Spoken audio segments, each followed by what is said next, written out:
Сәтбаев Университетінің қызметкерлері, оқытушылары, студенттері.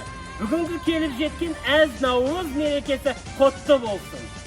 Бүгінгі жастарымыздың бойында ұлттық құндылықтарды қалыптастыру мақсатында Рухани Жаңғыру бағдарламасы аясында Nauryz FEST фестивалі ұйымдастырылып отыр.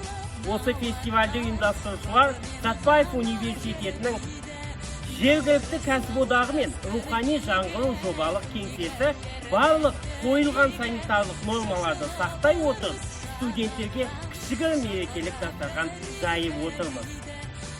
Әрбір жастың бойында ұлттық құндылықтың, ұлттық рухтың қалыптасуы ол бізге байланысты.